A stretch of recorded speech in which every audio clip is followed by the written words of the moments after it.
Hello, my name is Ellie Bowder, and this is my presentation on how the culture of COVID-19 affected adolescents with ADHD. This is an understudied demographic of neurodivergent individuals during the COVID-19 lockdown. In this presentation, we will go over how COVID-19 began, the weird populations and studies, statistics and research results, the differences and similarities of studies and results, and the conclusion of each research study listed.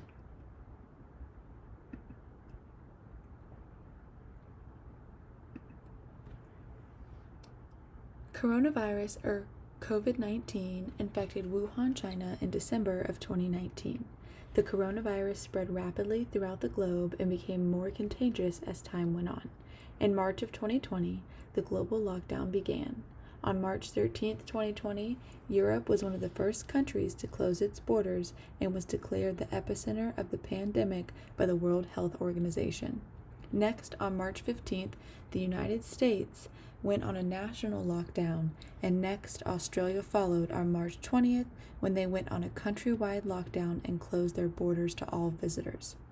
Little did we know how much COVID-19 would affect us physically as well as mentally in the long run. We will be reviewing the 3 weird studies listed below and how they measure the effects of COVID-19 had on neurodivergent individuals. WEIRD stands for Western, Educated, Industrialized, Rich, and Democratic. This set of standards is sadly the only criteria that is met during research studies, which does not give individuals a look into any other type of culture or ethnicity that could be affected differently. The first study measured the impact of chronic stressors from the COVID-19 pandemic and how it impacted adolescents with pre-existing mental health risks such as ADHD. This research study had 238 adolescent participants, 132 were males, ages 15 to 17, 106 were females, and 118 were already diagnosed with ADHD before this study was conducted. The study had parents and adolescents rate their mental health symptoms shortly before COVID-19, and then in the spring of 2020 and the summer of 2020. The states that were measured were Ohio, Kentucky, and Virginia, with Virginia being the largest state of participants measured.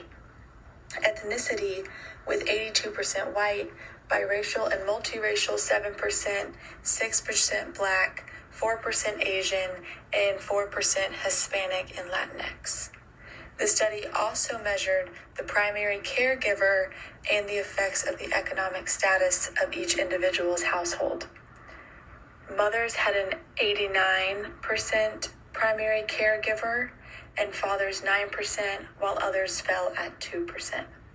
The median family income was $93,073, while the standard deviation of family income fell at $32,856.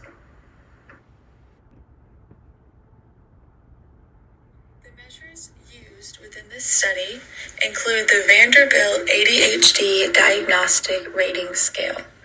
Parents were able to complete the VRDS to assess the DSM-5-based symptoms of ADHD. Many of the ratings provided behaviors of ADHD while adolescents were on medication. Symptoms were often rated on a scale of 1 to 4, and they were able to be clinically diagnosed with ADHD if not already. The reliability was good in this sample at all times, was above a 0.89 to 0.94. The next measure used was the Child Concentration Inventory, the second edition. This was a self-reported test that was able to assess the cognitive symptoms such as fogginess, fatigue, daydreaming, and sluggishness. This was also able to present on a 1 to 4 scale, rating from always to never. This was validated within the adolescents and the parents with and without ADHD. This also fell at a reliability test between a 0.93 and a 0.94. The next test used was the revised Child Anxiety and Depression Scales. This was another DSM-5 based anxiety and depression test, and the symptoms were rated on a 4-point scale from a never at a 1 and always at a 4. Individuals were able to test based on their grade and sex for the depression and total anxiety they were experiencing during the present study. The reliability was also at a 0.89 to a 0.96, resulting in a high reliability for the research's study. The next test was the Difficulties in Emotion Regulation Scale short form. The study in general did measure the emotional regulation, so this test was extremely important to the overall study. This test was on a 5-point scale, and they were able to determine from a 1 to a 5. They almost never regulated their emotions, to a 5 almost always regulated their emotions. There was also a high reliability within this testing at a 0.90. Pre-COVID emotion regulation was also studied. Compared to the after-COVID emotion regulation, they were able to compare the two to find the results that we know today. Next, the demographic variables were added into the results within the study. The adolescent sex and family income were reported by the parents within their demographic form, while the adolescents reported their own race and/or ethnicity.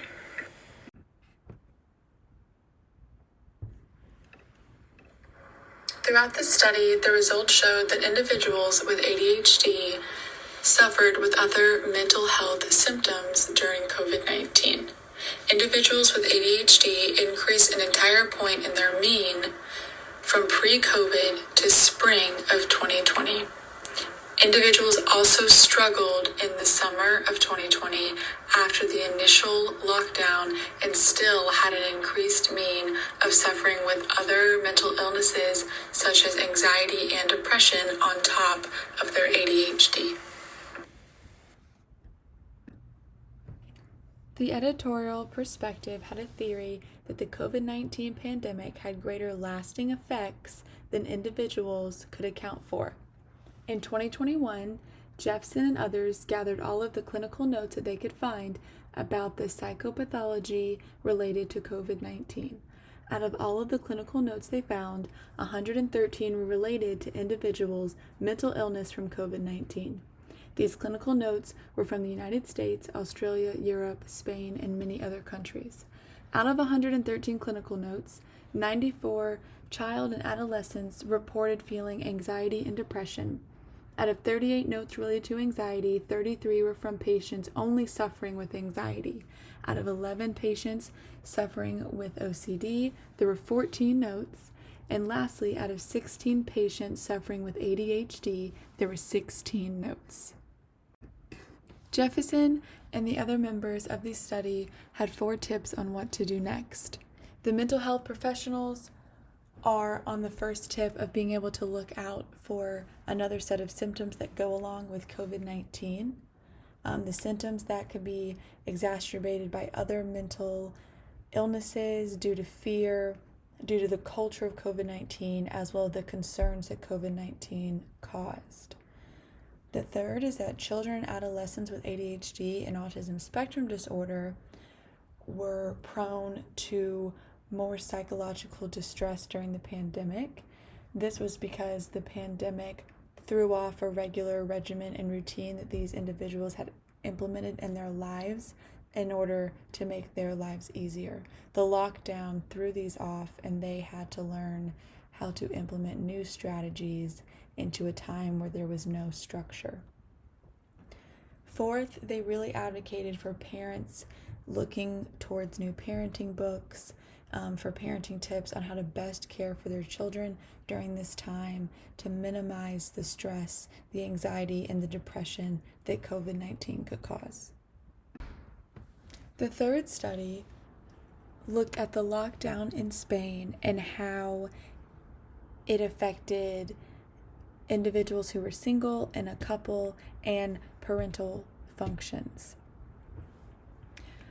The aspects being married were the responses of parental statuses, how couples and parental statuses changed during the lockdown, and how employment, parental statuses, and mental health affected the pandemic. A lot of these participants were found through social media platforms due to the pandemic, and they could not go into an in-person interview or an in-person study. A lot of these individuals were aged from 22 to 77 years old, and 77% of the individuals were female. Most of the individuals studied did have a further education and a university degree. The household parental status, 47% were living with their children, 37% were parents in couples without children, 9.6% were partners in couples whose children were not at home, and 5.7% were divorced parents. A high amount of the individuals were partly employed, 5% were retired, and 17% were unemployed. 3 areas were found and studied. It was within the cities, urbanized towns, and rural areas, the largest study being within the cities at 67.2%. The measures of this study track the state and trait anxiety, depression, dyadic adjustment, single parental and co-parenting functioning. For the state and trait anxiety, there was a 40-item self-report, 20 state questions, and 20 trait questions about anxiety rates ranging from 0 to 60. These individuals were able to label a very high anxiety or low anxiety on the test. This was a reliable test with a 0.84 to a 0.93 reliability rate. The next test was for depression. This was a 21 self-report item to measure the severity of one's depression with a benchmark from a low, moderate to high. It had a reliability of a 0.85. The dyadic adjustment. Participants with no children at home completed the Spanish version of the dyadic adjustment scale, a 32-item questionnaire with multiple general couple-related questions was completed. This test measured the couple's quality during the pandemic and if it had an effect on the relationship. Lastly, the singular parental and co-parental functioning. It had individuals answer a 25-question self-report about how they felt the house was being run during the pandemic. They were able to rate the scale from questions such as "my partner knows how to treat me" to "my child obeys," and so forth. This test was able to test the couple's relationship during this time with children.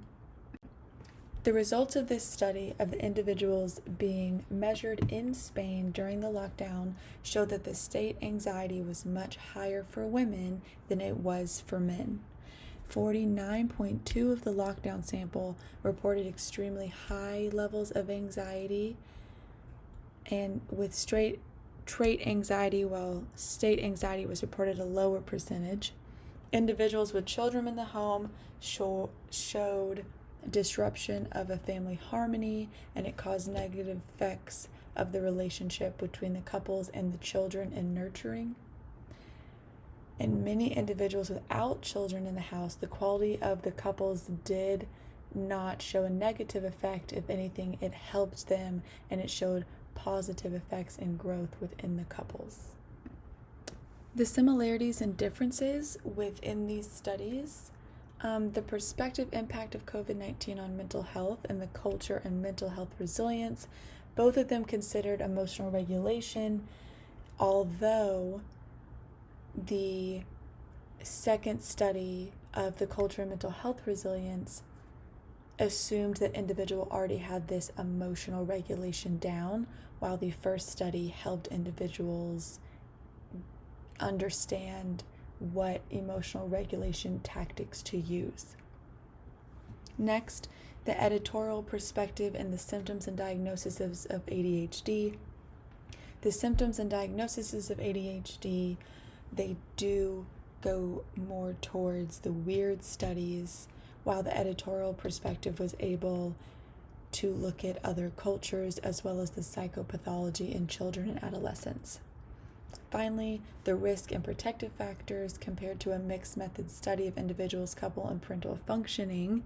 The risk and protective factors, they both consider the aspects and the effects of the changes during COVID-19, but the mixed method study did focus in on the individual, couple, and parental functioning, so it had a much wider range of study in Spain.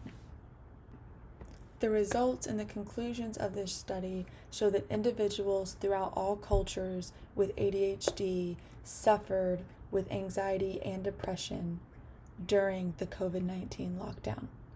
It also showed that throughout many cultures, women experienced higher rates of anxiety, and also individuals with ADHD were much more likely to be affected with other symptoms of anxiety or depression throughout all cultures. Next, I will show my references.